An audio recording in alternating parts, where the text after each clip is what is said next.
Hi, Billy Mays here. So when are we? Okay, how are we doing this, Patrick? How are we doing this? What? Stop calling him Patrick because it's confusing the fuck out of me. Oh, Steve is right there. Shut up. You. Oh, I guess we'll get started. Good morrow to you, people who are listening to this. People and animals. And animals, same thing, really. And various sentient rocks. Stupid apes listening to this. My name is Prasicor, and dinosaur was the very first word I could ever spell. Surprising literally no one. Yeah, that's true. Is it fair to say that you appreciate dinosaurs? I'm not going to answer that. Not after David laughs like that after the question is asked. I'm not touching that. But it's true though, right? I mean, I appreciate nautical shit and seafaring and pirates. On its own, detached from any context that Brandon may be trying to attach to this. Yes, I appreciate dinosaurs. Yeah, my name is Brandon, and I appreciate anime cock. There you go. My name is Alan. I appreciate redheads. I'm kind of boring. Hey, redheads are pretty cool. You know what they say, right on the head, fire in the hole. So all we need then is a anime pirate redhead dinosaur with a huge cock, and we're set. Doesn't need to be huge. It just has to be interesting looking. Or if you want it to be a dinosaur by your definition, Prasicor, just have it be a giant pirate anime redheaded rooster. Then you have a huge cock. And a dinosaur. Hoist by my own petard. Is it so like? Do dinosaur dicks work like horse dicks, where they just kind of like come out? Is it a cloaca? Yeah, it's a cloaca, so it's going to be in there. Okay. It's got to come out. Do you think they ever get frustrated and they're just like, man, you're just up on my cloaca all the time? I mean, maybe. I don't know. Welcome to the first of many times we're going to mention cloaca. Welcome to the first of many times we're going to mention dinosaur dicks. David, is this like a jive-talking dinosaur for some reason? I was thinking like, I was thinking of like, like dinosaur noir a little bit. Oh, that's a thing. I'm sure that's a thing out there. If it's not, make it a thing. Do I have to? That's right. I mean, the jive talking dinosaur fossilized in dolomite. Jive Talking Dinosaur comes out, does his line, and then like strikes a pose, and immediately Walk the Dinosaur comes onto the background. He does a dance number. Oh dear God! I'm. So we're totally hijacking your show, right? Yeah, but we've that run was through all. Yeah, we've already run through all of our generic jokes. Yeah, that was to be expected though. Like the instant David asked, "Hey, is it okay if Alan and DP could be in on this?" I'm like, "Okay, I think I know where this is gonna go." Raw dogging. And lo and behold, we're already there. So on the off chance that anybody who's listening to this doesn't know who you guys are, since I'm so infinitely more well known and well regarded, how about you all introduce yourselves to the nice people out there? Allow me to reintroduce my. We both went to two different jokes at the same time, and I'm not sure who had the better joke, but I kind of liked both of them. They were both good. Thank you. But mine chronologically should go first. Go ahead. It's not better. It just should chronologically go first. Allow me to reintroduce myself. My name is Dead Palette, and I write erotic horror stories. often erotic war stories. Not always, but usually. Is there any other kind, really? For me, no. He gets right the fuck off to Happy Happy. Who doesn't? Not anyone I care to share any time with. Exactly. There you go. Well, welcome to Undercooked Raptor's Nest. That's apparently what this show is now. Oh God, my eggs! Yeah, we should have cooked these better. But that's what you get when you invite us on the show. Undercooked a raptor's nest. Undercooked a raptor. That's pretty good, actually. Welcome to Under Raptor Analysis. Why did I sit on that egg? Why? It was for science. Welcome to Dead Pallet's Wrap-Off Corner. No, we gotta get Slime Beast in if we're gonna have a wrap-off corner. And it's just a rap battle, and everyone's confused. Yep. Anyway, Well, my name is Alan Chaney, and I'm here to say dinosaurs are cool in a major way. Served. Welcome to the podcast where we talk about dinosaur dicks. This is the Raptor's Nest. Welcome to the podcast where Alan does his best Griffin McElroy impression, apparently. See, you think Brandon's joking, but we have done in our premiere episode of this show.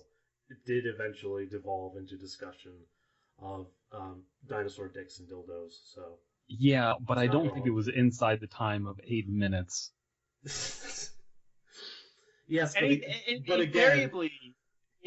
invariably, though, any discussion you have with Dead Palette is going to devolve into dinosaur dicks and dildos. Yeah, I knew this going into it when I invited you on. I knew it's going to happen sooner or later. Or at the very least, Bad Dragon. Yeah. Yeah, I have literally no restraint, guys, in what I say. Oh, we know. I'm acutely aware of this. We all are. We wouldn't be here if you did. What? Okay. Anyway, what are we talking? Sorry. We didn't Did we just confess Alan. that Dead Palette was our dad? Dad? Dad Palette.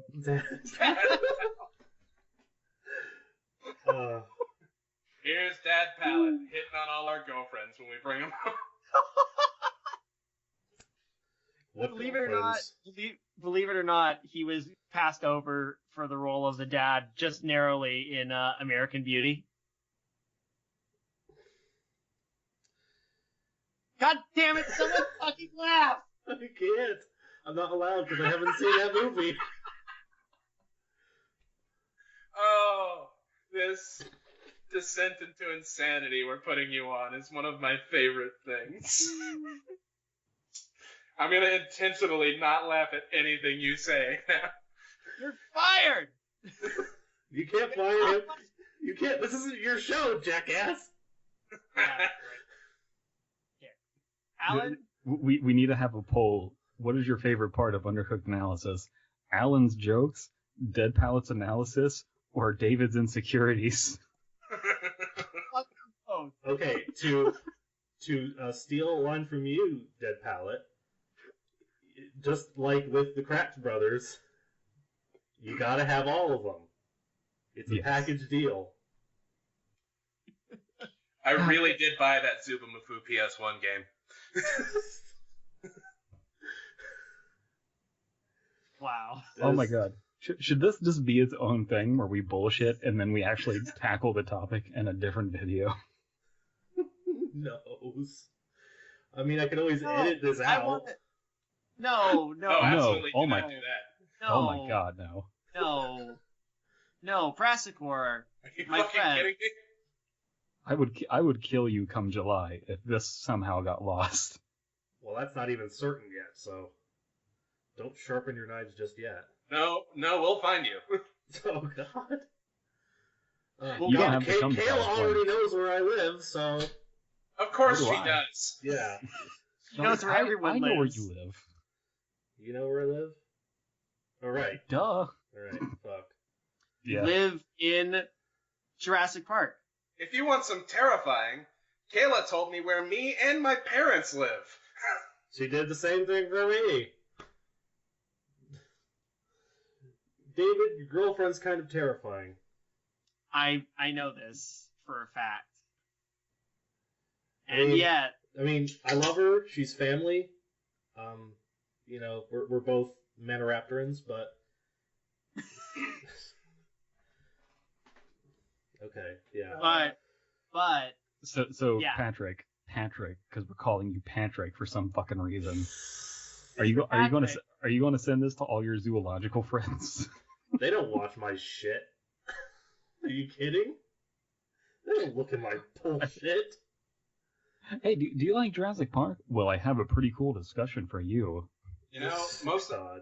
No, most of my friends- let me tell you something. My zoology and paleontology friends, the fucking last thing they want to talk about in 2017 is Jurassic Park. Yeah, I could see that. Especially the ones who teach. And it's like us when it's just like, hey, are you guys gonna do Jeff the Killer? Well, I Are you wouldn't, guys gonna do Slender Man? okay, I wouldn't know if I go that far, but it's just Slender Man, Slender Man, Slender Man, Flounder Man, Splendor Man, Splenda Man. Splenda Man, Stevia Man, Sweet and Low Man. 2 hours later, What are we talking about today? we're talking about two things. We're talking about dinosaurs, because why the fuck are you on this channel? And we're talking about amusement parks. Which is why you initially invited me on, and then I had the bright idea of saying, hey, let me get my two co-hosts on here. Big mistake. Big mistake. Even suggesting Well- this was a big mistake already. we were recording. We were gonna record another UCA, and then he remembered he had to do this thing, and I essentially said, "Oh, we could crash that." And It here was we like- are.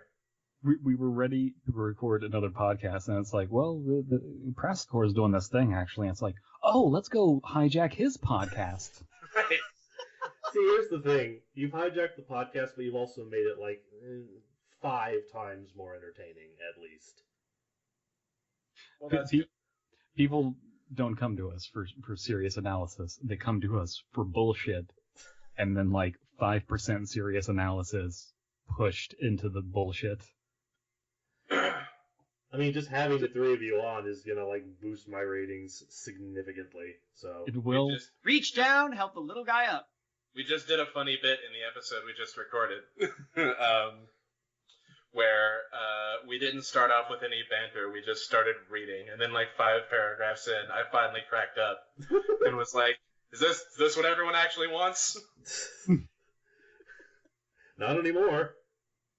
That was a great A bit. Yeah. But it helped that Mr. Illiterate came through to us at the best possible time. Ooh. Yeah. Oh God, you're just teasing me now about this new Yeah. episode. But this is Yeah, great well, because let's not shoot about that. Let's talk about the subject of the day.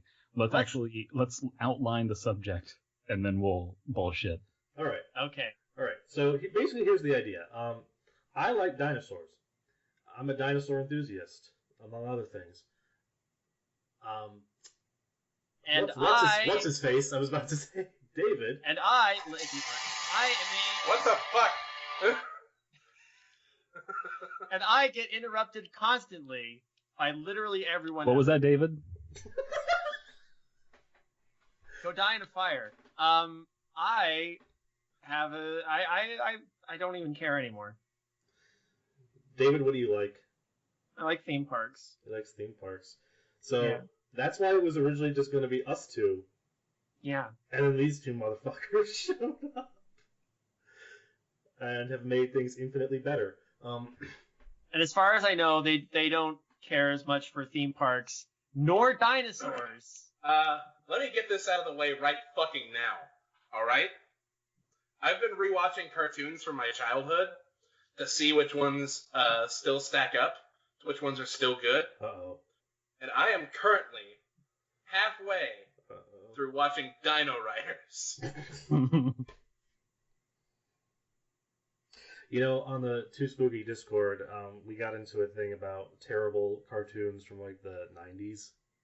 And whenever I'm in the Too Spooky, in whatever subject it's on, it will invariably take on a dinosaur flavor. So we start getting Dino Riders, we start getting Dino Saucers,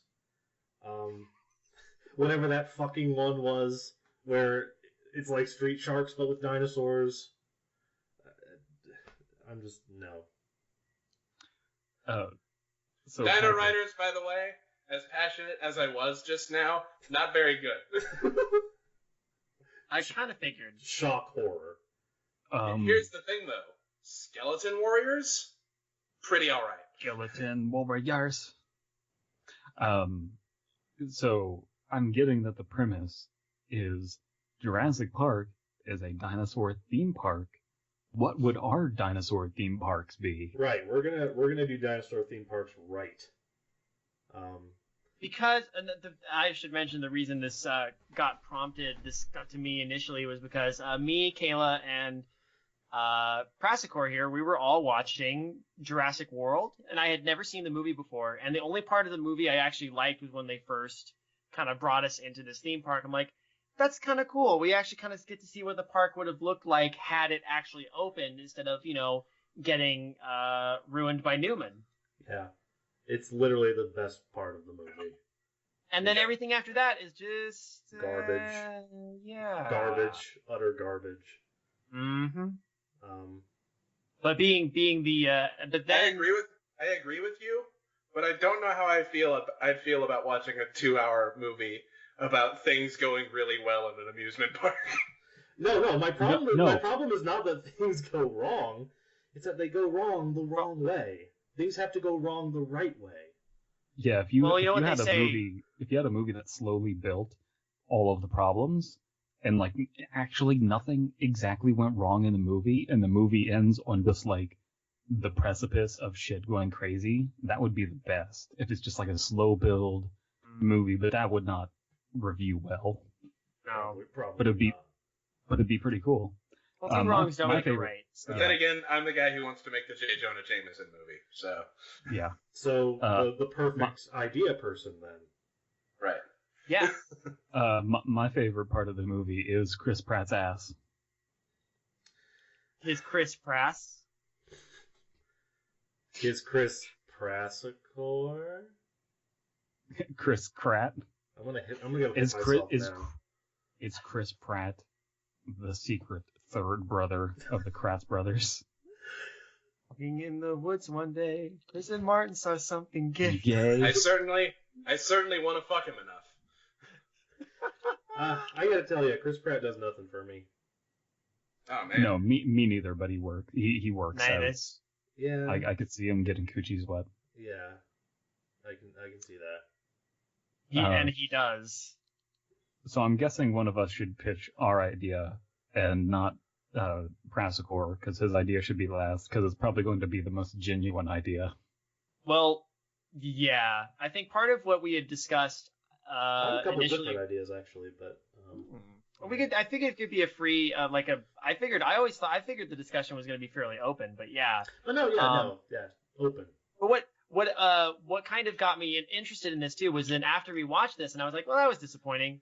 After we didn't watch it, because okay, that's because it lagged out like crazy. We were watching the Rift Tracks version, by the way. Yes. Which was great. I would not subject them to this without it. Thank you. But then he went ahead and sent me the Jurassic World website, which is presented as like the website for the theme park, and I thought that was pretty cool. And that got my mind. I always signed a like much stuff better like thing. that. Yeah, it's great. It's in universe and everything. Mm-hmm. Like so we're looking at this park map, and I thought to myself, hey, look, there's the old visitor center, so that helps answer a few of the questions I had coming into this movie. Like, there's literally the ruins of the old visitor center are on the island, just in the jungle. For whatever fuck reason. Like they didn't just repurpose it. And yet, or tear it down. it's marked as a like site on the map. So like, yeah, if you want to venture into the jungle and visit these ancient ruins from 1993, then by all means. I'm not sure you can, because that didn't pop up until after the movie came out. Then why would they list it on the park map if it wasn't a tourist attraction? That just seemed really odd. Why do they list the fucking Barbasol can? Because product placement. It's starting to sound a lot like Abandoned by Disney. Did you know the Jurassic Corporation built a real live ghost town? This is a fact. Look it up. Look it up. There's just dinosaurs roaming it. Okay, okay, time to be stupid. A few years ago, like in 2012 or whatever, I came up with an idea for a story that was kind of like that, actually, where like somebody was doing like investigating. Investigating. Yes. You were right when you said you were going to get stupid. The best kind of investigating. It's the investigative kind. But anyway, so they dig into the old files of the Engine Corporation, and they're like, oh, they were planning to build a theme park on this island off Costa Rica, but then they just abandoned it for whatever reason. And it's like, oh, and they were like importing huge like animal pens for, again, whatever strange fuck reason. So, they go to the island, it's like, oh fuck, there's dinosaurs here. Now here's the part where it's like really fucking stupid. The person doing all this investigating is Batman.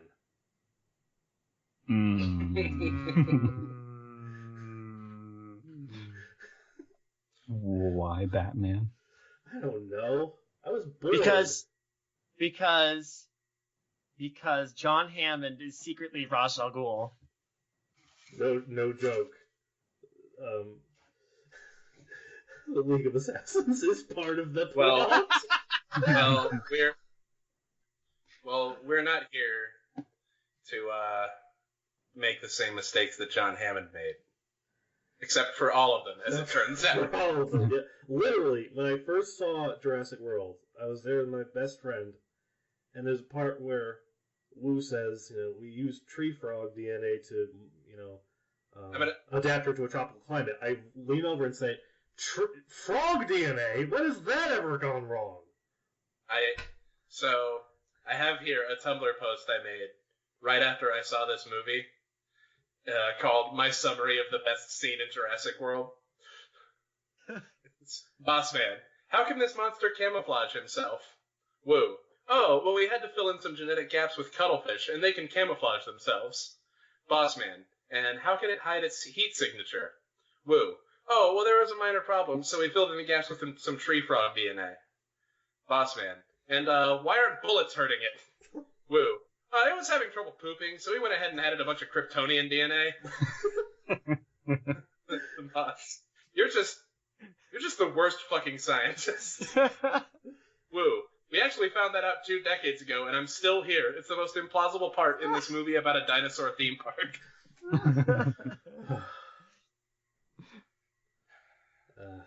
Anyway, I guess I will just say, going back to the stupid, I did actually. Okay, The Simpsons summed up what it means to be a geek perfectly when they made an episode about the new Cosmic Wars movie. It was clearly Phantom Menace. And Comic Book Guy walks out of the movie and says, "Worst Cosmic Wars ever! I will only watch it 3 more times today." Yeah. That's like, so, for an example of something like that, here I am shitting on Jurassic World this whole time, and yeah, it's not a good movie. Parts of it really pissed me off. I did, however, write a 145,000-word fan rewrite of the entire story. What the fuck? Yeah. I think there is that compulsion as a geek of, I like this thing, there's this part of the canon, though, that's bullshit, and this desire to kind of fix it. And that's kind of what's cool about, it's a double-edged sword that's cool about the internet, is sometimes you have that compulsion, and you write something cool and it does fix it, and then it gets popular, and then that's kind of like what's accepted. Yeah. And you kind of see that with Fanon. My Little Pony early on. There was a bunch of errors, and people kind of like filled in those errors in some pretty cool ways. But then there was also a bunch of bullshit, and you see that other places. Have you guys heard about the, I think it's Topher Grace thing? Actually. Sounds familiar. Yes. He was learning about film editing. So his big project for teaching himself was he edited the new trilogy, the prequel trilogy of Star Wars. Oh yeah. He edited all 3 movies down to 90 minutes. I remember this. And he's never released it publicly, but people who've seen it have said it's like perfect. That's amazing. Why not? I just have to say though, this has now been a successful podcast because ponies have been brought in. Mm-hmm. So this is now podcasting gold. It had to be brought up because it is another thing that people get very obsessive about. This is true. I can't say that's not true. It's a thing with very present errors that people get obsessive about. Sorry, what were you saying, David? We are this close to finally, with that logic in mind, we are this close to finally getting to do talking about centaurs. Okay, now I'm drawing the line. Before this mutates into a UCA. Okay, fair enough. And mutates into an 80% Raptor's nest, 50% UCA. Okay, when you said you draw the line, you drew it and then you hopped across it yourself. Hey, it's my line. I can do whatever I want. Hey guys, here's the line. Never. Hey guys, here's the line. Let's go. Here's the line. You stand on your side, I stand on my side. So who's got their... Yeah, who wants to go first? Lines are meant to be weighted in at this theme park. Anyway. Mine's really simple. Oh. Okay. I'm going to get mine out of the way first. Okay, before you do, Alan. Son of a bitch! I just want to congratulate David on that segue. Thank you. It's the highlight of the whole podcast. All right, go ahead. Are we done sucking each other's dicks now? Can I get to my thing? Yes, Alan. Hold on. Just a couple more seconds. Okay, done. Good God. So, my idea, if I'm starting my own dinosaur theme park and I've got my own Dr. Wu to like fuck up with the genetics of dinosaurs, here's my idea. Does everyone remember those old, like, anytime you saw, there were like cartoons about it, Disney had this, like showing you like the House of the Future kind of thing? Yes. Uh-huh. That, only we're going straight Flintstones with it. Oh, God. Yeah. You're going to create sapient animal slaves to, like, do household chores and shit? Yes, but with no concept of their own agency. So they're not just going to, like, every so often just look at the guests and go, it's a living. They will do that, but they will be programmed to do that. They'll be programmed to do that. Bioengineering has come a long way. My plan, my theme park is Flintstones Westworld. Oh, God. You know you've really perfected the technology when you can do fucking stupid shit like this with it. Yeah.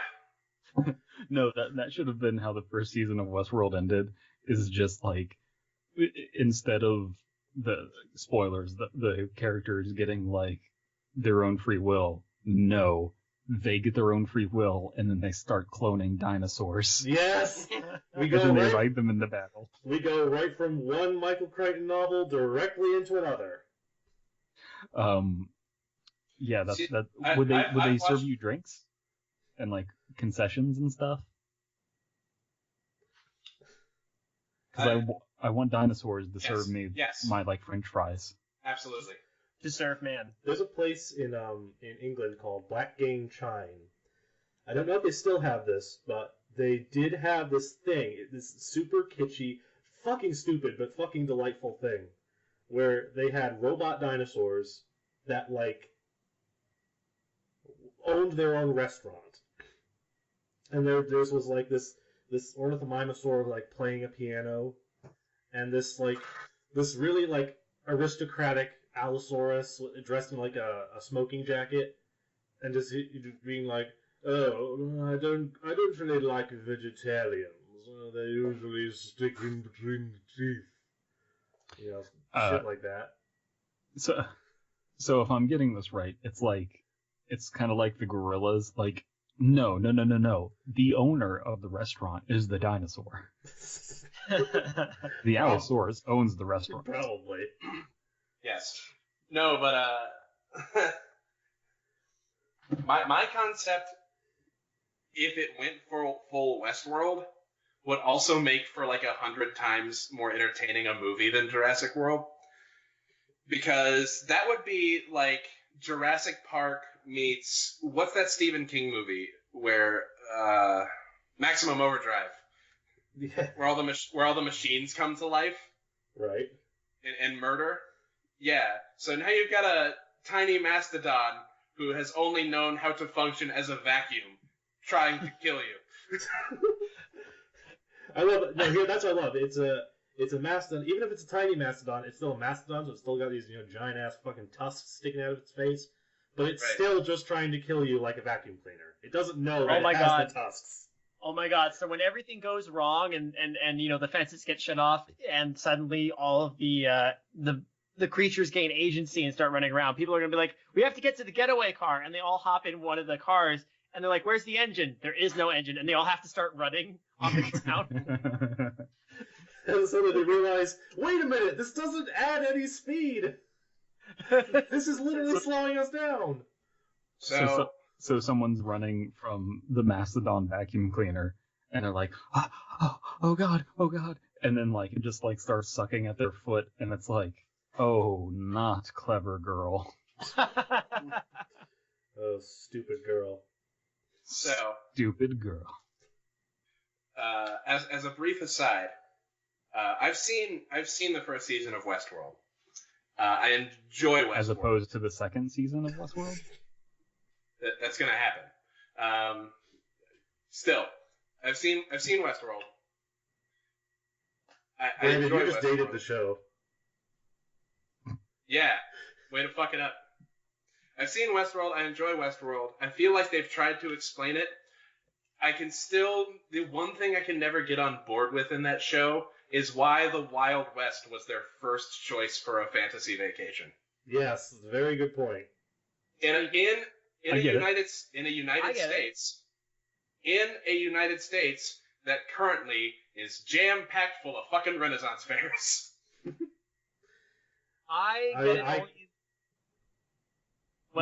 Because the West and America is seen as having free will, where you can get away with anything, and even though similar things could be true of a Renaissance fair, that is not in the hearts and minds of Joe Schmo. So if you're, it's not American. Renaissance fairs ain't American. Yeah. See, here's the thing. I'm with Ellen on this because I have never, in my life, ever understood the appeal of the West and the West aesthetic. Well, I've never had an interest in it. Cowboys are fucking stupid to me. I have no interest in them whatsoever.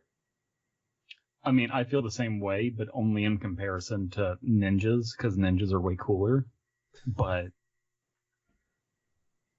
I think we all fall in different areas when it comes to pirates, cowboys, and ninjas, and where we would fall on all of this. No, we got. So pirates. My thing is fuck all of them. Bring on the dinosaurs. Yeah, I was about to say we run the gamut.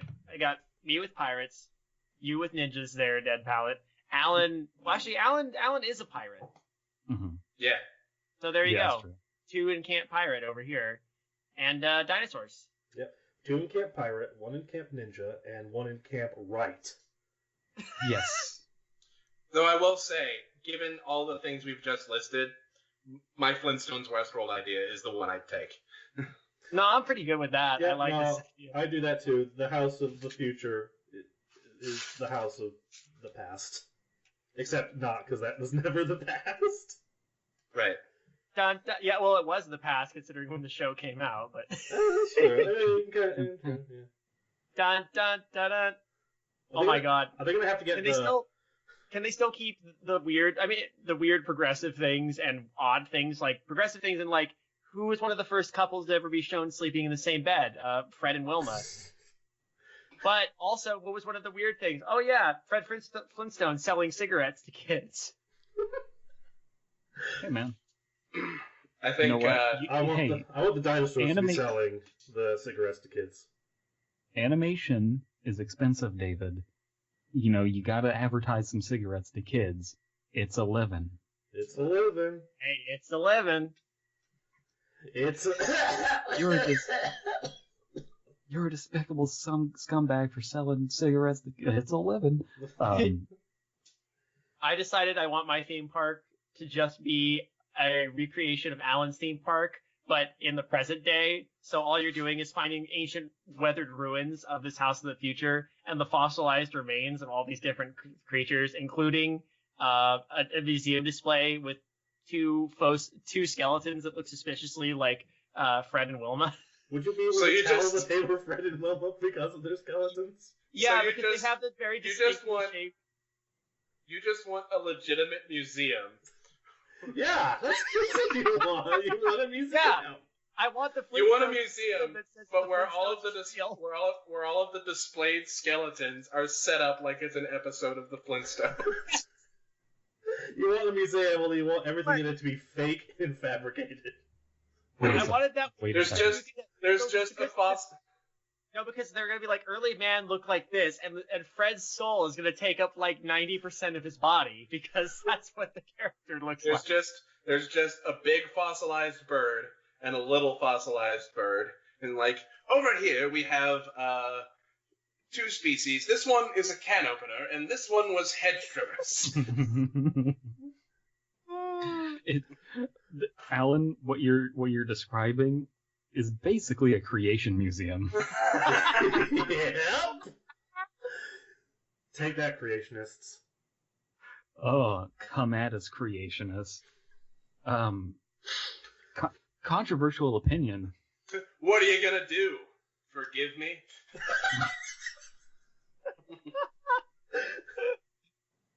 Alan, not content with just letting Dennis Leary steal jokes from Bill Hicks. Oh.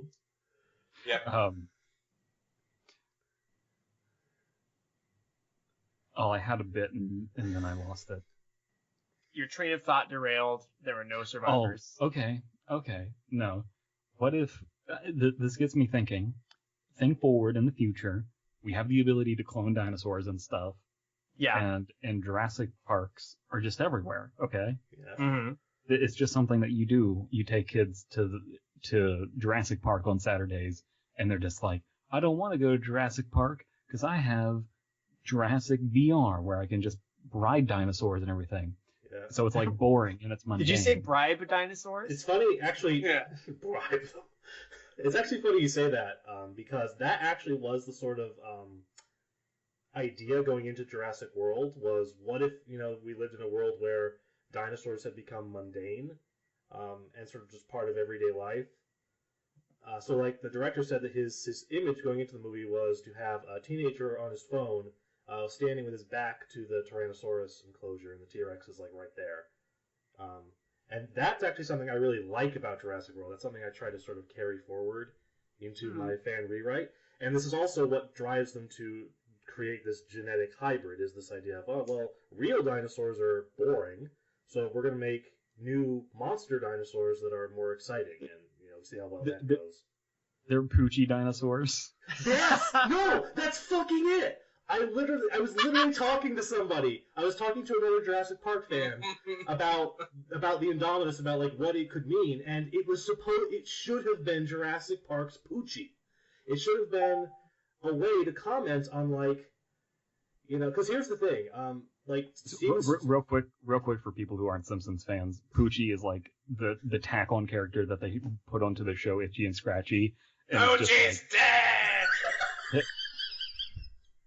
They just made a character with like a backwards baseball hat, a 90s sweater, and a skateboard to appeal to the and sunglasses to appeal to the hip young kids, and he was totally radical. Anyway, and everyone hated him. Yeah. So yeah, and here, just like with Jurassic, it's the same thing actually. It's a great parallel because the reason that the Simpsons creators made Poochie was because they were getting pressure to add a new character to the Simpsons. So instead they're like, okay, well instead of doing that, we're gonna make an episode about why that's a bad idea. And the same thing was going on with Jurassic Park from Universal and Steven Spielberg. They're like, we really want to make genetic hybrid dinosaurs. And meanwhile, everyone else is like, no, that's a fucking stupid idea. So Jurassic World came very, very close to being like that episode of The Simpsons where basically the whole thing is just to say why a hybrid dinosaur doesn't work in this movie franchise. And that would be a cool meta-narrative. It would have been. It would have been. To show how stupid that is, you actually do it. Yes. Yeah. Almost like us doing Undercooked analysis without Banner. Well, they came so fucking close, and you want to know why they didn't pull it off? Because fucking Colin Trevorrow, the director, had to be like, no, we want to keep all the dinosaurs the same as they were in 1993. And we're like, well, dinosaurs didn't look like that. So he's like, oh, no, because they're genetic hybrids. Oh, so all the dinosaurs are genetic hybrids, not just the monster one. And there you go. You've killed your any ability to comment on those sorts of things. Drawing another Simpsons parallel, it's like Tomako.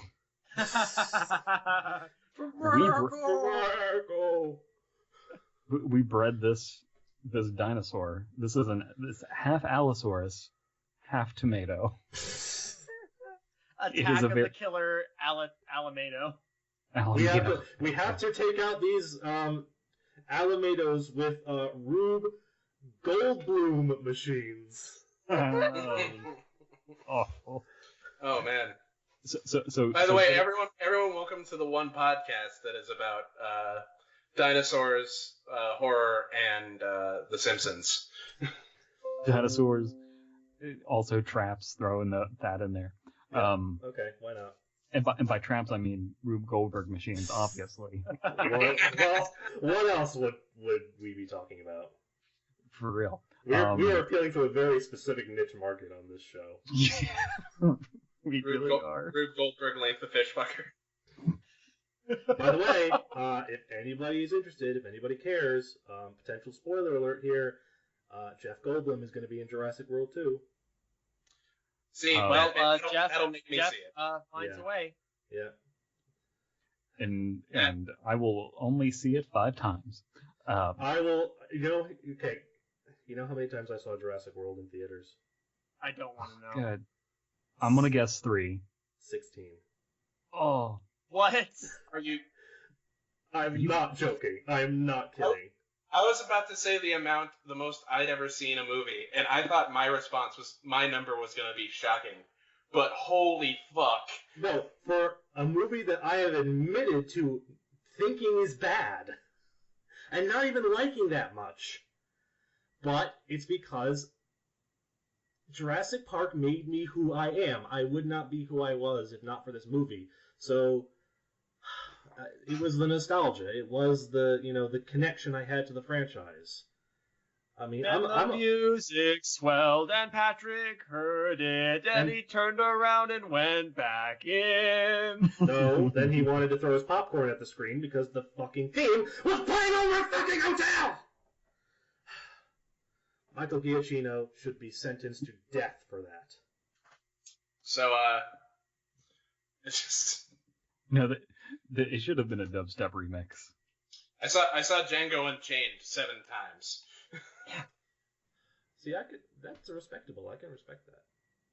Really, it was that was a good fucking movie. Yeah. Honestly, I was kind of done with it, but all my friends were like, "Hey, we're gonna go see Django Unchained. You want to come along?"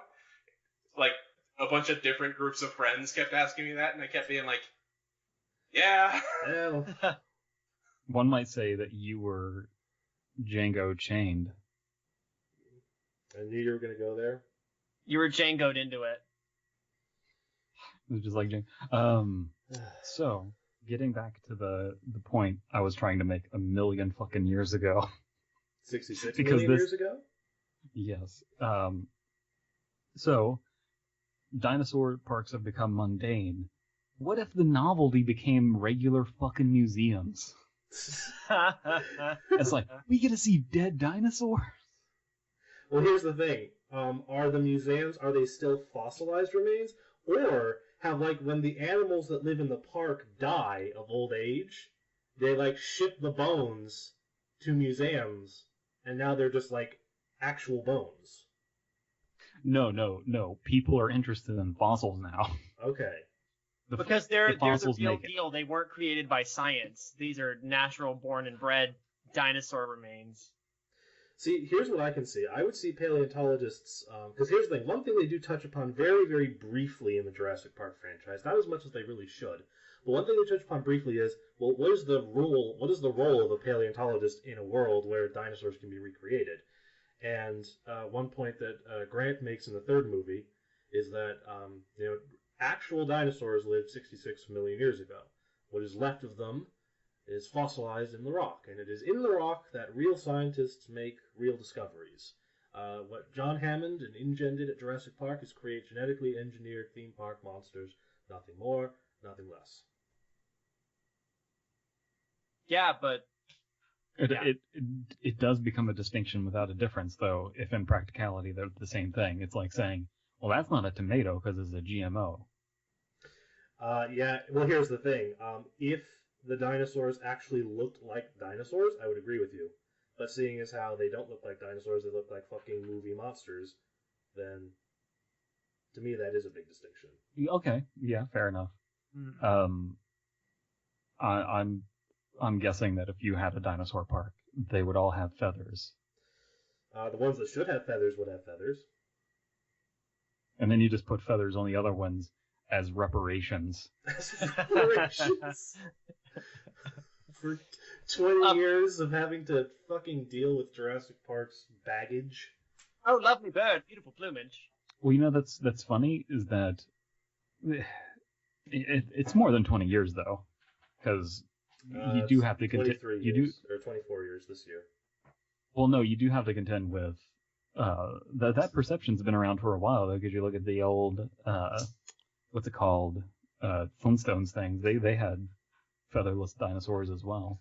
Well, I mean, the idea of dinosaurs without feathers. The reason I'm citing Jurassic Park is because for the last 24 years, Jurassic Park has been the meter by which the public has viewed dinosaurs. Sure, ideas go back long before that. You know, pop culture has always influenced people's perceptions of prehistoric animals.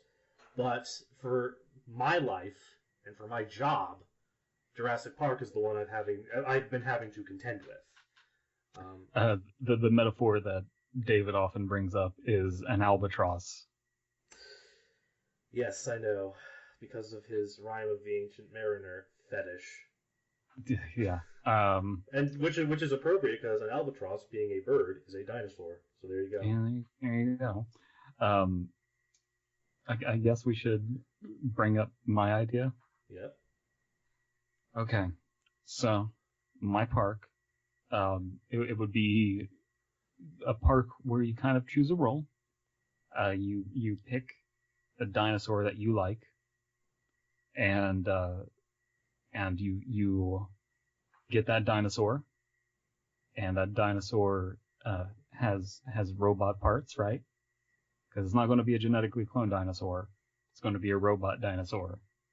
And then you put guns and swords on the dinosaurs, and then how is this not Dino Riders? And then you get into the battles with other dinosaurs, and it's like bumper car battles with it's Zoids. My park would be Zoids. Of course, it's fucking Zoids. Don't think I've forgotten that little mention on dog tag / the circus.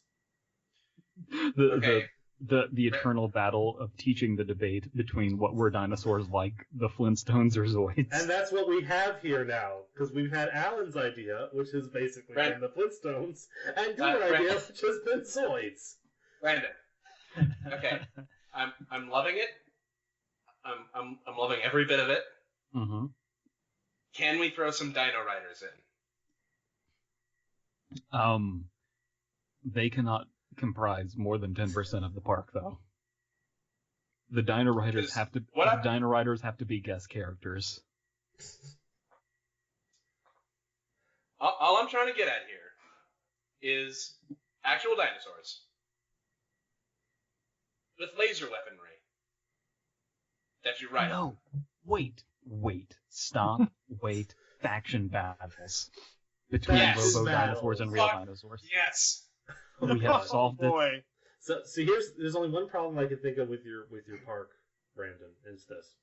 So every Saturday at the park where I work, we have a craft. Sometimes the craft that we have is magic scratch dinosaurs, which for anyone who doesn't know, it's those things that are like covered in these little black sheets, and you like scratch them off with these little scratchers, and there's like bright colors underneath them. Yeah. It's a very 90s thing. Now, we have 3 dinosaurs. Technically, we have 2 dinosaurs and 1 stem mammal. We have Tyrannosaurus, we have a generic long-necked sauropod, and we have Dimetrodon. By the end of the day, the T-Rexes will be gone. We'll have 2 sauropods left, and the pile of Dimetrodons will be untouched. That's the problem with your park. You have to make sure that everyone's going to pick the T-Rex. In theory, but there is a way to deal with this problem that you're not thinking about. You give all of what I would call the dinosaur waifus, all of the Mary Sue dinosaurs, the shittiest weapons, and then everything else will balance out. Okay, you get this kid who is just like, I'm going to get the T-Rex, but then the T-Rex has like the worst weapons and it's like just got a really crappy sword. Okay. And there's just one kid on an ankylosaur just wrecking shop. That's a dinosaur waifu. You assholes need me to complete this joke for you. The T-Rex is the shitty one. You want to win this? You got to get the Concavinator. Yeah. Explain this joke. It's an obscure one that no one's ever heard of before. No, because you're dealing with kids, so it's not. You're not trying. You're saying give Look, the kids. We all know dinosaurs. about the genus of theropod dinosaur that lived approximately 130 million years ago during the early Cretaceous period. Of course. Thank you, Wikipedia. Wikipedia. That's where the science is done, on Wikipedia. Dip your Wikipedia. You see Emily Willoughby's painting down there, buddy? Here's what we would do. I didn't even open the Wikipedia page. I just Googled it and read the first thing I saw. Well, that's taken from Wikipedia, so... Here's what we would do. We would all show up to this park, and we would all pick the same thing for our team. We would all be campies, and we would all be the campy clique. Campies? Do you mean compies? Yep. As in Compsognathus? We'd be the campy compies.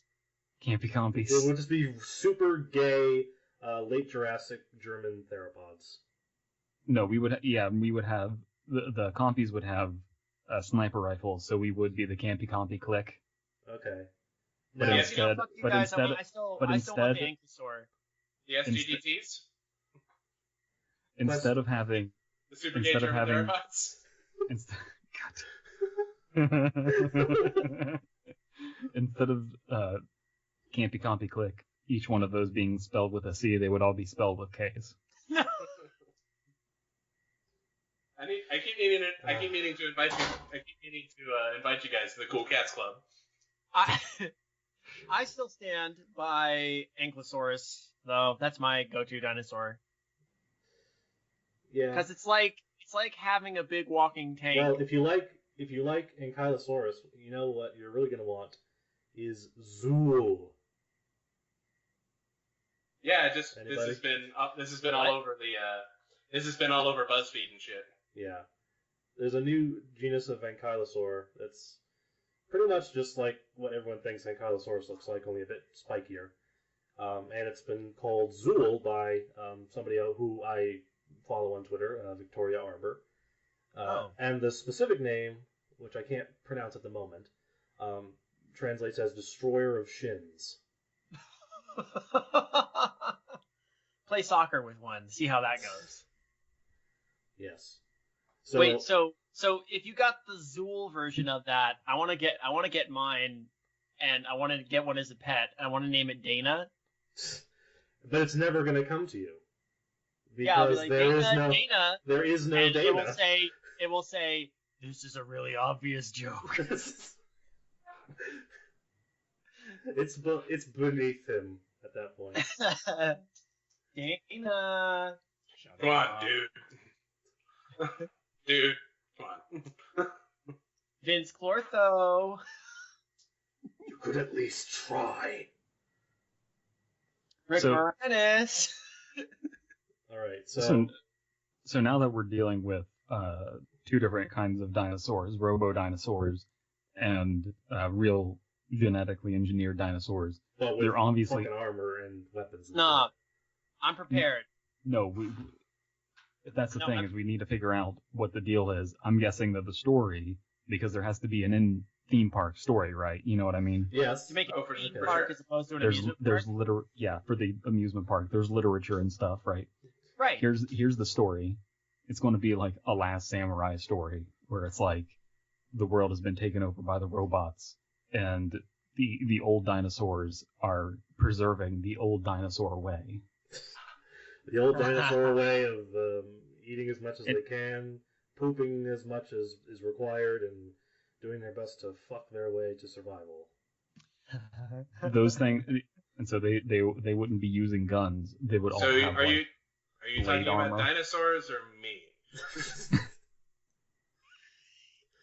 It's that last part that's the difference. Yeah. Said the virgin. Anyway, Okay, so we've had you know, I have my pitches ready though for theme parks. all right. So Hungry man dinners and sleeping alone. So just to summarize what we have so far, we have Alan's pseudo Flintstones world, where genetically engineered creatures have been fitted into the role of household slaves. We have Alan's creationism museum. Yeah, we have the Creation Museum. Only Alan, well-known creationist. Right. I thought that was Dave. That was David's idea. No, my idea was to have a version of initially was to have sort of a really morbid, like, next door neighbor to Alan's Park that was like, you have the really vibrant version of Bedrock that you can actually visit. And then you have Bedrock present day, which is just a barren wasteland scattered. I have a question. Are there zombie dinosaurs in yours? I was thinking more like rad, fossilized, moving skeleton dinosaurs. Because if yours was the neighbor to mine and mine was the Flintstones, yours could be the Walking Fred. the Walking. No, that's strong. No, Alan. What it is? No, next door to the Flintstones Park is this barren wasteland, and sticking out of the ground, oh no, various parts of it are these huge metallic pylons that rise up above the cloud cover. Oh no. And if you can get up, it's the fucking Jetsons theme park. There's a Jetsons theme park. It's never explicitly explained either. Yep. You're just left to infer that. You have to enter the park in the sad remnants of ruined bedrock, but then you rise above it and see what became a civilization. It's like our Club 33. It's always ready and stocked, even if no one goes. Somehow I knew you were going to go there. You know, Brassicor is trying to push on, but I got to mention now that skeleton dinosaurs have been mentioned, we got to get some skeleton dinosaurs into my theme park as well. Okay. All right. But they're like the small faction, and it's one of those things where it's like, oh, don't choose skeleton dinosaur. Come on, stop being trying to be unique. Yeah.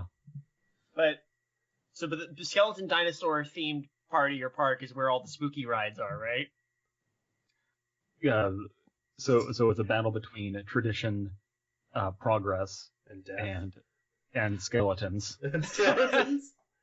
There should always be skeletons. Just make sure there are plenty of places in the park for the skeletons to pop out. Mm-hmm. I just picture skeleton dinosaurs rattling by, people gaping at them and then turning and going, "What are you looking at, fuck boy?" Yes, the different variations of dinosaurs have to have their own personalities. Yeah. All of the regular dinosaurs, of course, all the dinosaurs talk.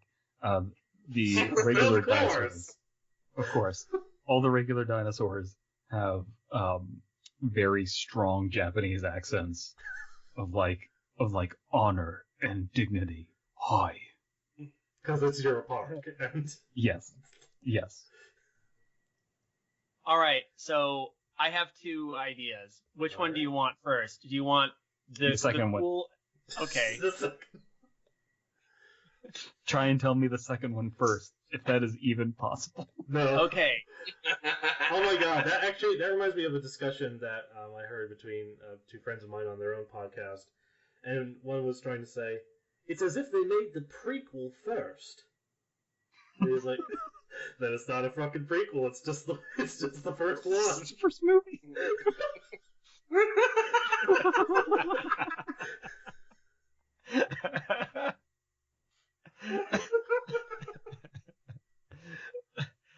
It's like they made the prequel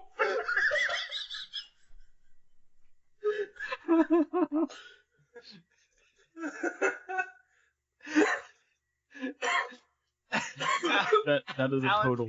That's a total. It's spelled the same way as escape. Alan, please don't die.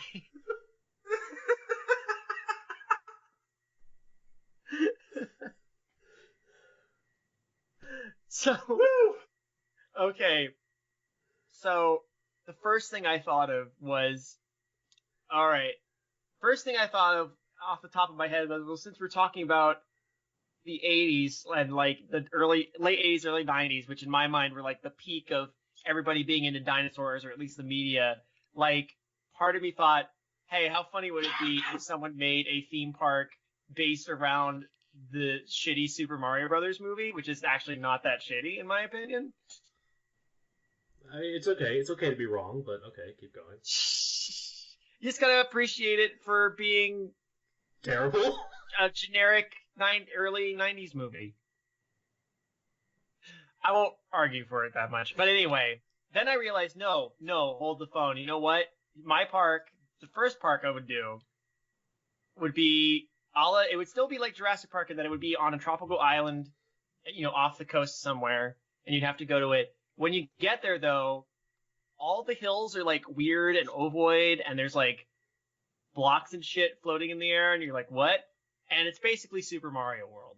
Straight up Super Mario World recreated as a theme park. So your dinosaur park has nothing to do with dinosaurs? No, because using the same because we're talking about InGen being able to develop, fake dinosaurs, right? I guess. Yoshi's IRL. Everybody can meet their own Yoshi. They can ride their own Yoshis. Let me put it this way. Can the Yoshis shit eggs? Yes. Yeah. Let me put it this way. As far as I'm concerned, Yoshi is about as much a dinosaur as Edward Cullen is a vampire. But I'm gonna temper the statement you just made. Yoshi is Yoshi in the same way that Tigger is Tigger. Tigger is not a tiger. Tigger is a Tigger. Yoshi is a Yoshi. Okay, but that just goes back to my earlier point of this has nothing to do with dinosaurs. Oh no, totally. Right, but the whole concept. And if you remember correctly, the most wonderful thing about Tiggers is that he's the only one. Which really sounds like an indictment of himself. Do you guys remember there was a Tigger movie where he had an existential crisis because he realized he was the only one, and he was like, "Oh shit, I'm the only one." I do remember that actually. Yeah. But the most wonderful thing about Tiggers is I'm the only one, because we're like way shitty. Because thank fucking God. I'm kind of living an existential dread. Originally, Shigeru Miyamoto said, "Hey, we want Mario to ride a dinosaur," and then they made Yoshi. So by technicality, is he a fantasy dinosaur? Yes, but he's still a dinosaur. Isn't Yoshi a she? I don't know what Yoshi. There's multiple Yoshis. There's probably male and female Yoshis. Don't they all lay eggs though? Yoshi. And then Shigeru fell face first back into a pile of cocaine. You know, we have no information about Shigeru Miyamoto being a coke addict, but if he turned out to be a coke addict, no one would be surprised. Just like the Mormon ginger ale thing, I instantly buy it. And just like the Mormon ginger ale thing, I have no idea if it's true, but I wouldn't be surprised. Make sure everyone stops by Alan's Mormon Creation Dinosaur Museum. So I take it you guys aren't that taken with the idea of me using dinosaurs as an idea to segue into real life Yoshi's Island. So here's what I'm thinking about that. I think it would be kind of cool if instead of doing that, you made real dinosaurs. But we're talking about Jurassic Park kind of dinosaurs that are very iconic and people understand that they're reptilian and they have the reptile skin. But then you just but then you dye their skin radical colors and put sunglasses on them. And then it's just radical dinosaur 90s world. Dinosaurs. These are literally 90s dinosaurs then. Yes. 90saurs. 90s dinosaurs, remember? No, it's true. Like literally, if you like show a particular piece of paleo art to like a hardcore dinosaur fan, one potential reaction you may get is something along the lines of, "Oh, this is a very 80s iguanodon," or something like that. Mm-hmm. But my other more serious art thing was I was like, yeah, I'm down with this Super Mario Park concept where you can actually ride Yoshis. That would be legit. But no. Here, my other thought. But if that was your only idea, I'd have to kick you off the show. If that was my only idea, that'd be terrible. But then it hit me. No one's tapped into Dinotopia as a concept for a theme park. See, here's my criticism there. If we have a world where dinosaurs are completely sapient, but they're also dinosaurs, we're not going to get Dinotopia. What we're going to get, and I am all for this, is Planet of the Dinosaurs. So you're saying like Planet of the Apes, but with dinosaurs? Yes.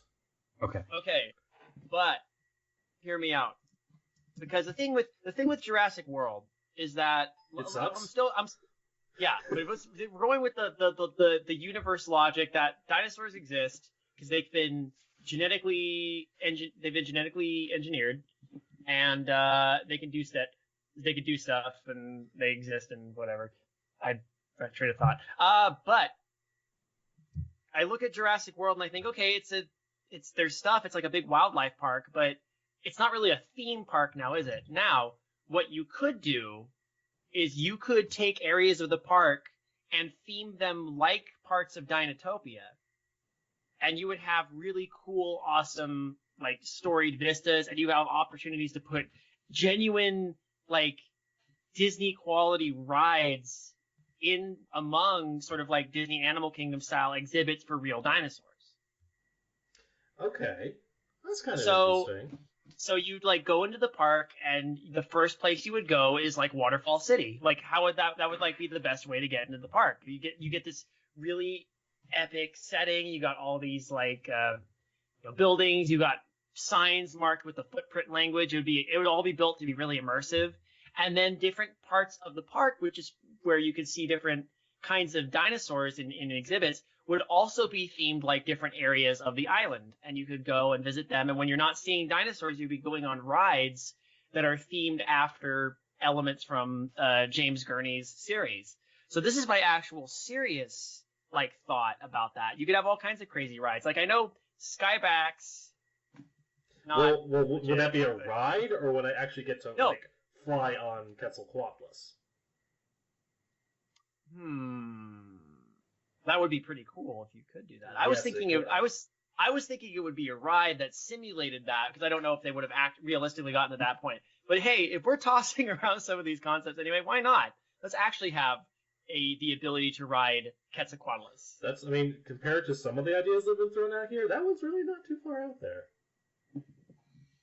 And then you have it's not that much of a stretch to go from like, hey, we can actually theme, if they're good enough at it, we can actually theme the enclosures too, so we can disguise the fact that it's an enclosure to a degree and make it just seem like, oh, okay, you look off into the distance and there's a herd of, dinosaurs walking around and they're just chilling out, or, oh, look, there's the predator dinosaurs and we can't go hang out with them because, we have an understanding in our culture about this thing. Just going with the Gurney logic, even if it doesn't apply, like, thematically, even though it doesn't actually apply to how dinosaurs really are. That's my argument. Jurassic World could have just easily been Dinotopia Park. Okay. All right, I can see that. You're welcome. Thank you for bringing the first sane idea to this discussion. I'm sorry that my idea is just the best idea. Yeah, so how about go fuck yourself? Hey now, I said sane idea. I didn't say the first good idea. Because at the end of the day, I'm still super down for Alan's Flintstones Park. No, follow me here. We're all at a board meeting so far with the ideas that have been pitched, and I'm like, I want to have regular dinosaurs, robot dinosaurs, and skeleton dinosaurs battle, and then the people with the pocketbooks, who are they going to listen to? No, your guys' ideas or mine? Well, here's the thing. And then I tell that board of investors, okay, now I want you to imagine making unblinking eye contact with a woolly mammoth who is spraying water on your nude body as you shower. That's great. Just like with a real elephant, you can see the depression in its eyes. And they'll just be like, yeah, we're going to make this after cash. Yes. No, see, Brandon, here's the thing. Okay, I'm going to steal this from a Key and Peele sketch. You're the guy in the meeting for Gremlins 2 who's like, yeah, we're going to have Bat Gremlin, Spider Gremlin, Electric Gremlin, Girl Gremlin, all the Gremlins. That's who you are. Yeah, the guy who watches all the money roll in. What? No, follow me here, because we all remember how much money Gremlins 2 made. Follow me here. I am. Oh my God! You interrupted me, and then I lost the joke I was going to make. I'm sorry. No. Shit. Where the fuck was I going? I had a good thing, and it just ran away. Better go catch it. Murph. Christ. I'm upset because I had a funny point. I'm upset because I'm 24 and have never known the touch of a woman. Alright. So, those are the 4 ideas we have so far. Anyone make any more points before we move on to my ideas? My idea about the dinosaurs, or about what you just said? Because I'll go in on a hooker dressed like a raptor GoFundMe. Okay, to quote Kevin from The Office, a painting can be beautiful, but I don't want to bang a painting. All right. Okay. So for does your concept involve you having sex with a woman? not my concept for a dinosaur park. So you're not being industrious enough. That's relegated to something else. Okay, so before you say whatever your idea is, just imagine tagging on at the end, you having sex with a woman. Does it not make the idea better? You know what? Let's get to the end of it. Let's get to the end of the idea, and then I'll decide. Okay. Because we just need a woman that would respond to your expertise. We just need you to get a woman in the bedroom, and she's all shy and embarrassed, and you're like, "What's wrong, baby?" And she's like, "Well, I mean, I know this is weird, and it scares a lot of guys off. They don't know how to deal with it. I have a cloaca."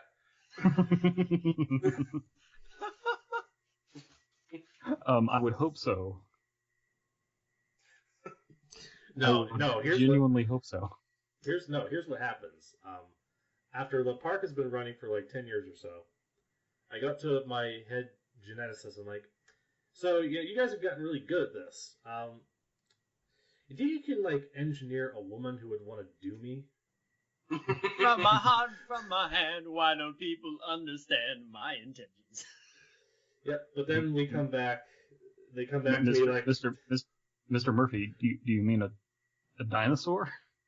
A female dinosaur? Okay, you're fired. No, they come back. Because I mean, sir, the theme park's going really well. You've made a lot of money off of this. You can't just like, you know. Nope, I've tried. Believe me. But no, then they come back to me like 3 weeks after, doing intense research and development, and they're like, sorry, can't do it. We literally could not genetically engineer a woman who would have even the slightest sexual interest in you. At which point I just go and weep quietly in the corner.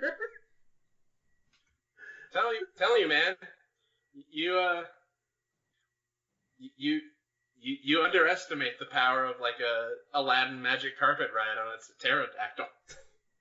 And this is why I figured it has to. This is why my Dinotopia concept works. Because how could you? Because you've already set it up. Yeah, come ride a Skybax with me, baby. Okay. So I'm gonna show you all around. So you know how I redid the opening sequence of The Lion King with dinosaurs? Yes. Let me put it this way: that is not the only Disney musical sequence I have inserted prehistoric animals into. So that whole Aladdin night flying carpet thing substituted with a pterosaur? Yeah, I beat you to that like 10 years ago. Yeah, such is life. Such is life. Well, I've seen a girl naked, so... So you're already miles ahead of me in that regard. Man, sorry, I'm a little drunk. That was rude. Oh, you sure? Alan drunk? Come on. Enough ridiculousness. God damn. Ooh. Ouch. This is gonna end in tears. Turned it around and made it even worse. That's what I do. At least I don't have a drinking problem. Well, at least I don't have a coke problem. Like Miyamoto. Well, at least I have an idea. It's a male dinosaur, and you can ride it, and it poops eggs. Giant eggs. I want my plumber character to ride it into the sunset and fight the Turtle Empire. Why am I using a Billy Mays accent for Shigeru Miyamoto? Because that's your Japanese accent. It's literally the only accent you can do. Shigeru Miyamoto here. If anyone who's listening to this, in the unlikely event that you haven't seen Undercooked Analysis, or heard it rather, you're gonna be fucking confused. let's not pretend to otherwise here. They have seen it. All right. Can I get on with my fucking ideas now? No. Patiently. Get off my show. Anyway, ouch. So, I just stubbed my toe. Anyway, so like I said, I have two ideas. One of them is just basically like what they have in Jurassic World, only with a much more expanded species list. So not just dinosaurs and not just Mesozoic animals, but also Paleozoic and Cenozoic stuff. And there's things, and I really want to expand also the one thing I like about Jurassic World is it has like a lot of different kinds of ways to kind of get you to the animals. It's not just like a zoo where you like, oh, and here's the white rhino, and then you walk 10 feet, and then there's the the red panda or whatever the fuck they got. But they have much more inventive ways to kind of get you out among the animals, so I kind of like that. So just going out of all the experience of all the zoos that I've been to and aquariums that I've been to, I can imagine things like say a trilobite touch pool, where kids can abuse Paleozoic invertebrates, and I would have just like I'm looking at the brochure that I wrote for my Jurassic World fan rewrite of all the different types of exhibits they have. One of them is like an elevated boardwalk that you you're like 100 feet off the ground and you're walking through the tops of trees and you get to you look at dinosaurs below you. What if you have a part where you have a elevator to get from one place to another, and it takes you directly through the exhibit? So like, it's a glass elevator, and you just get to see up close especially for a really tall dinosaur. That might be an interesting thing. I was gonna say, in Australia, I went to this place called the Illawarra Flytop Walk, and it was like an elevated walkway up in the treetops. It would started at sort of ground level, but then as this ground sloped away, you were able to climb with it. And I remember when you started describing that, I remembered the one time I actually got to see any really interesting Australian marsupials was I'm up there and I looked down and I'm like, oh, there's straight up a wallaby down there. I just watched it from above. It was really cool. Mm-hmm. Yeah, so basically just like that.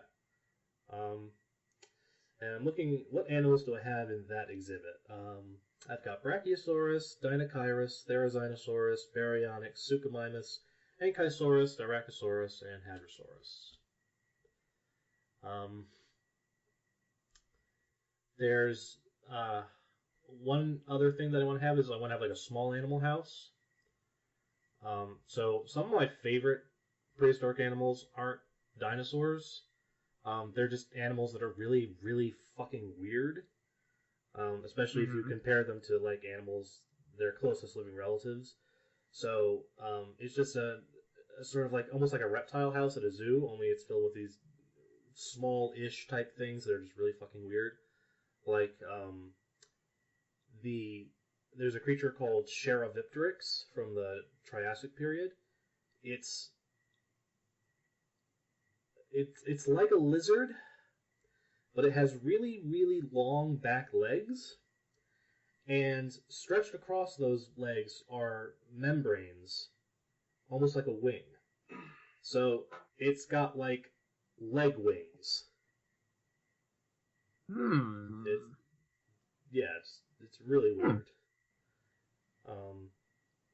Another kind of creature I'd want to have in there is something called Helicoprion, which is it's a relative of ratfishes, although it looks a lot like a shark. And what makes it weird is that its lower jaw is just this tooth whorl that looks almost like a circular saw. Let me see if I can find a good image of this thing.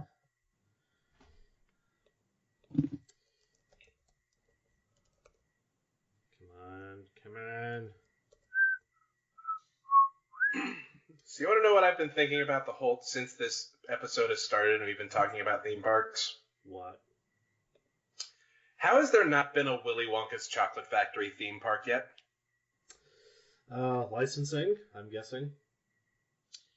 There is a Willy Wonka themed boat ride at Alton Towers in England. Is it? Did you know they made a second Willy Wonka movie? Shut up. It was called Willy Wonka Ghost? 2. Wilder and Wonka Ear. Wonka in space. Which was a shame. Which was a shame because they couldn't get Gene Wilder for it, which is why they put the name Wilder in it. Oh, God. Wonka in space. That's the pitch. So this thing looks like a nightmare. Yep. It says. Real fucking animal that actually existed on this planet. No. I refuse. See, this is why people choose to believe in creationism. So Helicoprion is the reason there are still creationists in 2017. Am I pronouncing it right? Helicoprion? Helicoprion. Helicoprion. Yes. Megalodonus. So Helicoprion is a crime against God and man, and therefore... Here it is. Here it is shortly after seeing the twist at the end of The Usual Suspects. Oh! And just given the shape of its head, here it is doing its best impression of Metal Gear Ray. Well, okay, if two guest characters. We're gonna have Metal Gear Ray and Metal Gear Rex at my park as well. You know, if it wasn't a UCA before, it certainly is now. You know, we make that joke, but I actually don't bring up Metal Gear very often on the show. Not anymore. It used to be No. It used to be like a once an episode thing, but it's a leftover joke now. Yeah. But it's okay. It's a classic meme, but you know the thing is, memes are born and die off very quickly on Undercooked Analysis. And we like it that way. Yeah. Even though there's been no creepypasta on this show, if we just take the show's title at face value, this definitely qualifies. Yeah. Yeah. Yeah. Yep. Anyway, so let me finish up with my first idea there. It's just basically Jurassic World on steroids, with just throwing all of prehistory at it all at once. But I have a question. Yes. If you're throwing all of prehistory at it at once, and that includes a lot more elaborate stuff, how is it then a Jurassic Park specifically? Well, I wouldn't call it Jurassic Park.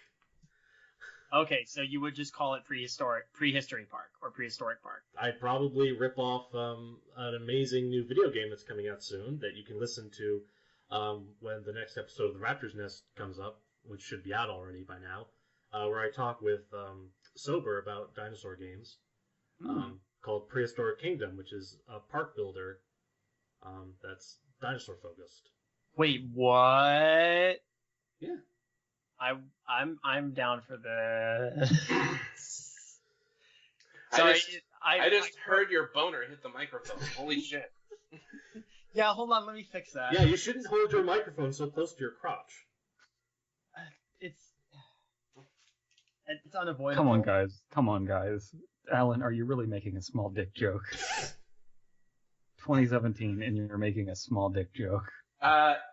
Until it got changed on me, I was making a big dick joke. Yeah, that's true. I'm the one who turned it into a small dick joke. Yeah, you did. Okay. So it's okay when I do it, but not when Alan does it. No. It's just as egregious and Alan, if anything, Alan is being a cool guy. Yeah.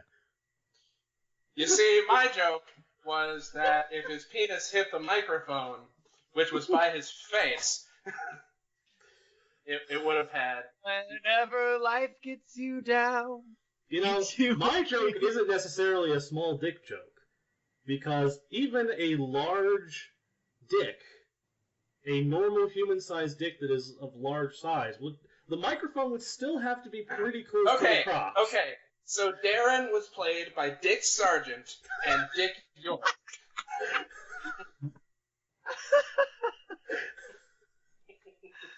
Thank you. Okay, so the microphone was a respectable distance away from David's face.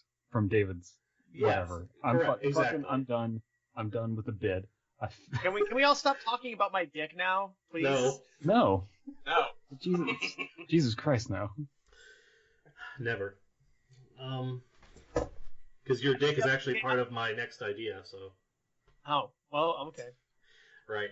We're gonna make a park where all of the dinosaurs have David's dick. Just genetically engineered and slapped onto them. Yes. It's funny, nobody knows. It's funny. Not genetically engineered. Just like grown in a lab and stapled onto them.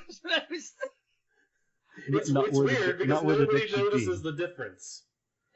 Not where the dick should be. No. We're going to put it on the forehead of every single one.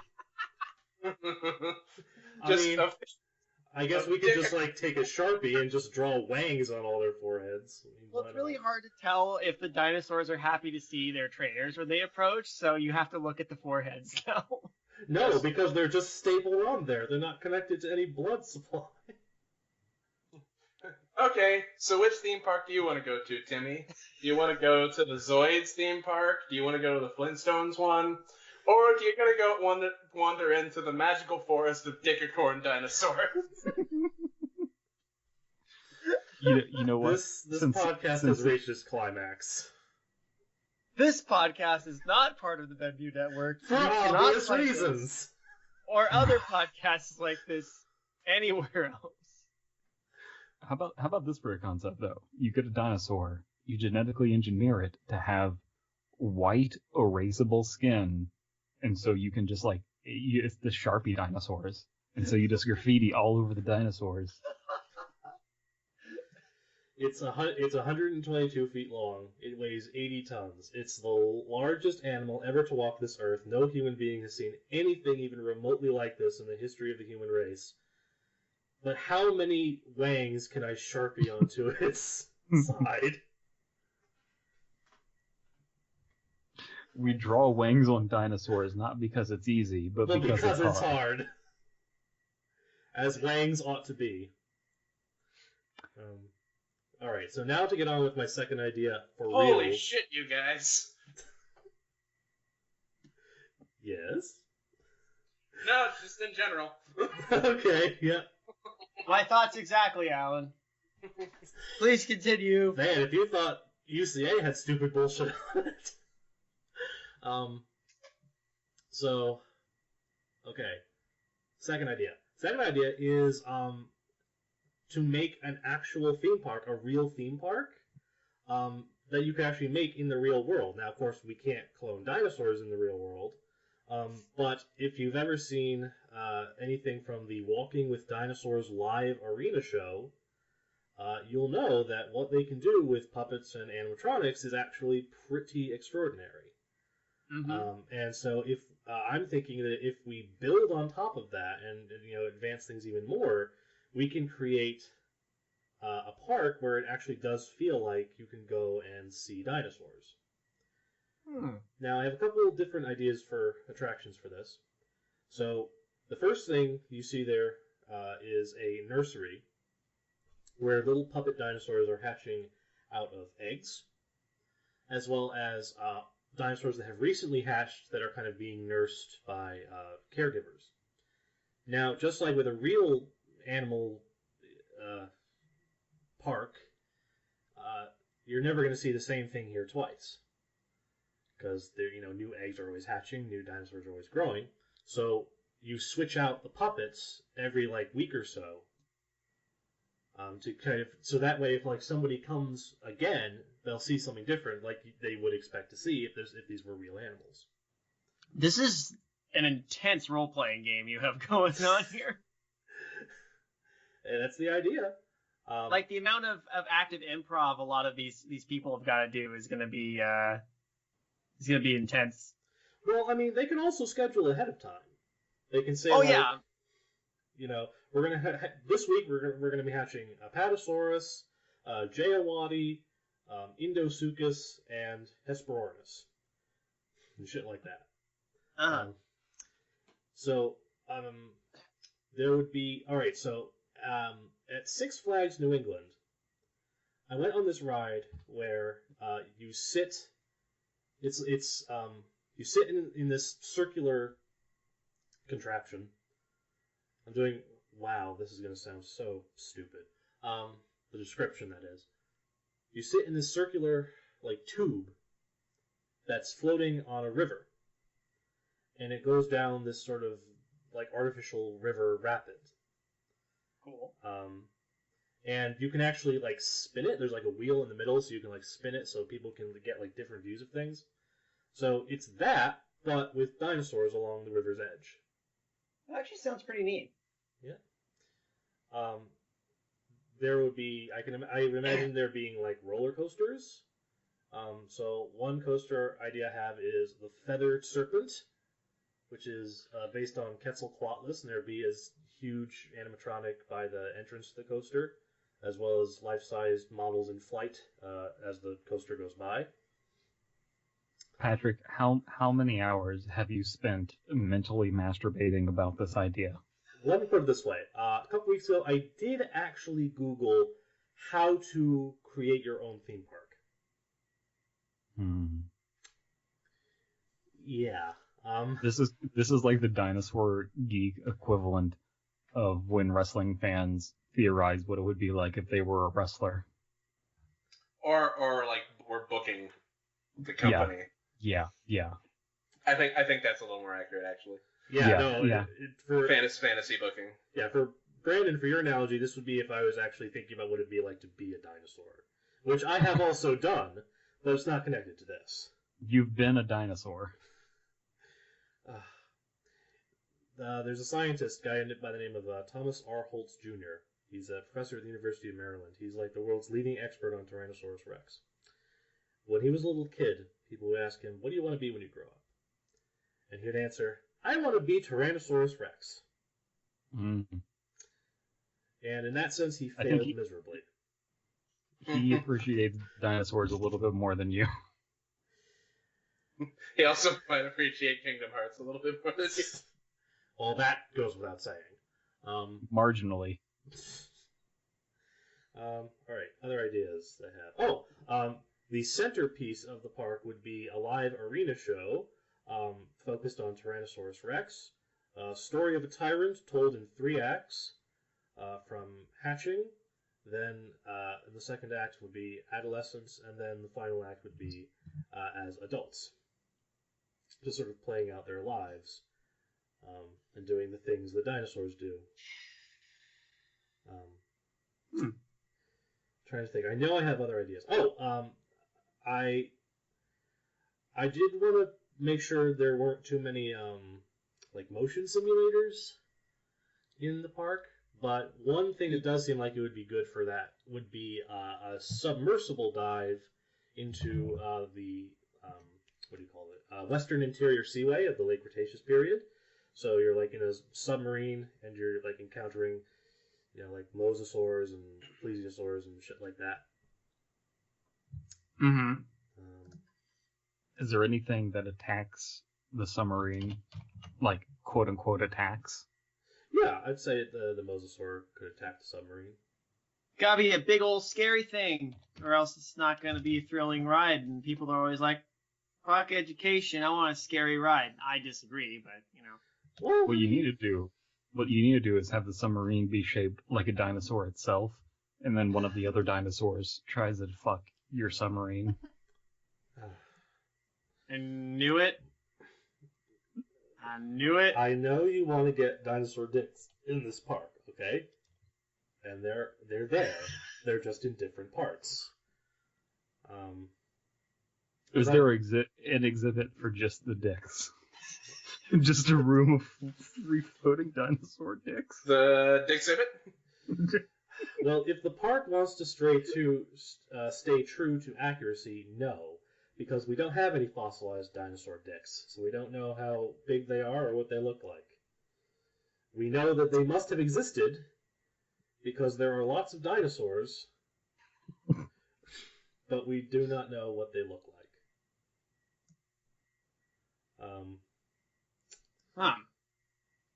I would imagine there being like a petting zoo for smaller dinosaurs.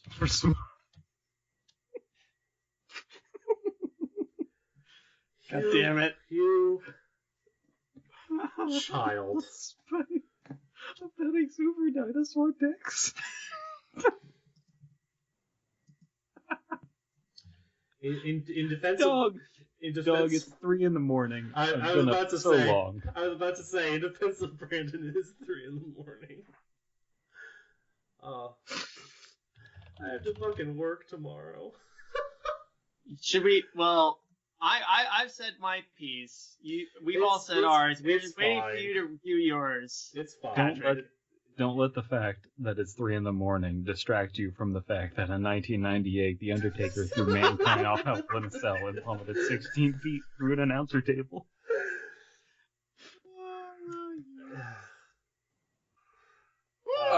I want to just pat myself on the back for a little bit. I've actually managed to keep my mind on The Undertaker for the last 3 weeks. That's good. That's good.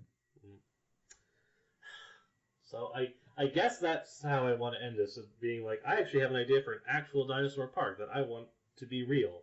Because when I went to Los Angeles a few months ago, back in February, I did lots of really cool things. I went to the Natural History Museum, I went to the Los Angeles Zoo, I met up with these 2 idiots that I met online a few months ago. What a couple of assholes. Yeah, really. I also went to Universal Studios, and one thing that I really appreciated about the attractions were that they actually did seem like adaptations of their source material. So, like, probably the most like glaring example, in a good way, would be the Simpsons ride, which really did feel like, oh my god, this feels like it was written by Simpsons writers, and lo and behold, it was. So what I wanted to do with this is I want to adapt the fossil record to a theme park medium. So adapt the stories and the characters from the fossil record into this format. So that way, it's, again, both really, really entertaining, but also almost circumstantially educational. You know, back to the point that I was bringing up as a joke of, like, I will make more money because I'm battling dinosaurs. How would you pitch this to investors? Because how would you pitch, we need this to be educational to investors, is a question I have. People want to see real dinosaurs. I know this. I know there is a subsection of people online who like to say, well, feathered dinosaurs look stupid. I don't want to see real. I don't want to see that. I want to see dinosaurs from my childhood. Okay. But that's kind of a meme. Well, yeah. Well, I mean, first of all, fuck your childhood. I will gladly piss on your childhood if it means I get to have a better understanding of what dinosaurs are really like. First of all. Second of all, having worked in a dinosaur museum, I can tell you that the vast majority of people are not bothered by the idea of like what dinosaurs really look like and that being different from their expectations. We recently got this new shipment of dinosaur models in that include this really, really nice feathered Tyrannosaurus. And, people have not been like, shunning the feathered T-Rexes and just buying the old scaly ones. No, the feathered ones have been outselling the old scaly ones, despite being significantly more expensive.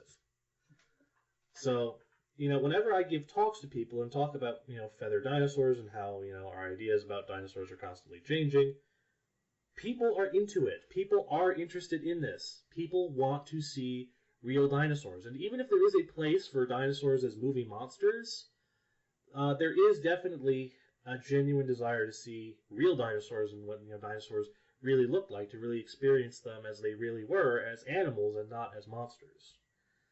So, do you think people will look back on Jurassic Park, the franchise, in the same way that they kind of look back on Reefer Madness with like, oh my god, what were they thinking? more I want people to look at Jurassic Park the same way they look at, like, the old Crystal Palace, Iguanodon models. And just being like, yep, that's not true. That's not the case. But simultaneously, I do want them to also be able to appreciate Jurassic Park for what it was. Just as the Crystal Palace models are... I was about to say, like, it presents concepts that are out of date, but it's still a movie. Yeah. It never tries to be anything more than a movie. No, but I mean, do you think people will look back on that and laugh at it as kitschy? Maybe? I mean, here's the thing. Jurassic Park, much to my personal frustration, is still the meter by which people view dinosaurs. So, like, for example, this new Kong movie that came out back in March, the director of that movie specifically said that he did not include any dinosaurs in that because, in his words, quote, Jurassic World owns dinosaurs right now. And I'm like, that's not good. That's not good for me. Yeah. So right now, Jurassic Park is so entrenched in the public consciousness, it's really hard for me right now to imagine a world where people look back on Jurassic Park and think of it as outdated and ineffective in how outdated it is. So like Reefer Madness is sort of like an extreme example of we not only know that it's wrong, but it's so wrong and so fucking stupid. It wasn't even close. It wasn't even close. And it's hilarious in how wrong it is. And it's also hilarious because there are some people who apparently still think that way. So, I mean, to me, for more information on that, go to Alan's Mormon Creationist Museum. But just the thing, where they have dinosaurs talking, doing like an after-school special of like, oh, look, Timmy the Allosaurus is dead. Looked like he smoked some reefer. I want some reefer.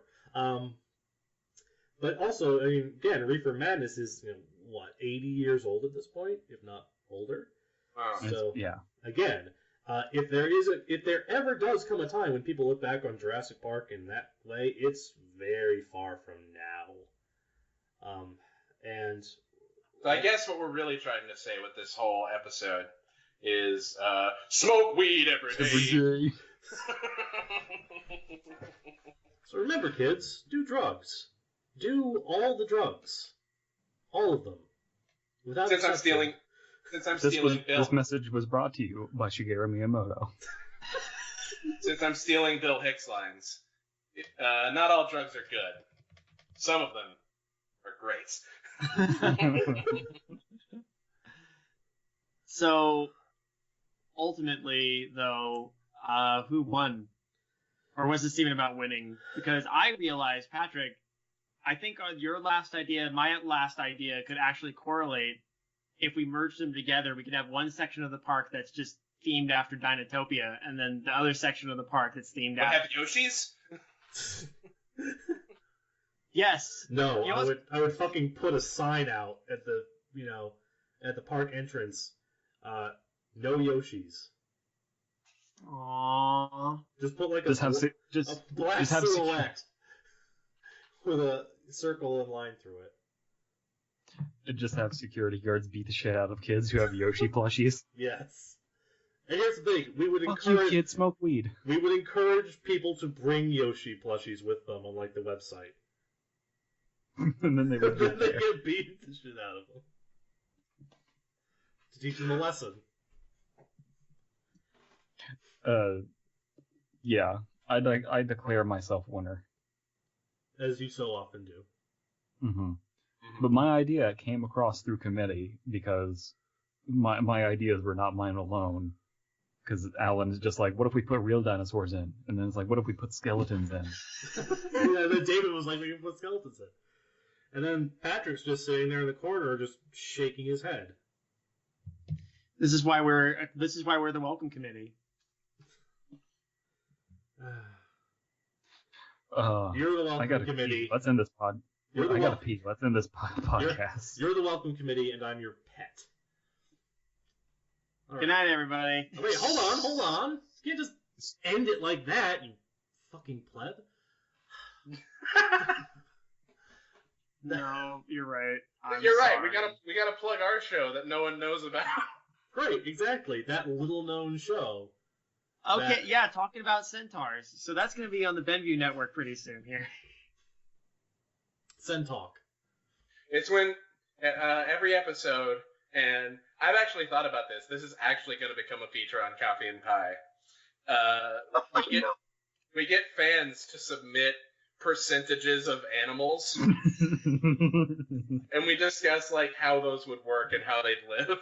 Oh my goodness! It's like if you need an artist for that.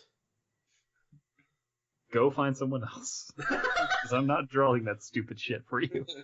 I'll draw that stupid shit for you. You're walking into a very dangerous situation. Someone could just send into our Tumblr. All right, 80% shark, 30% cat. Go. All right, so within that 30% of cat, I'm definitely having that barbed penis. Mm-hmm. Anyway, we do a show called Undercooked Analysis. Yep. It's really fucking stupid, and it's my favorite show on YouTube. Aww. It's a show that I started, and now I just kind of sit in the background as these two make dick jokes. Don't pretend like you don't like it. Don't pretend like you don't love the cock.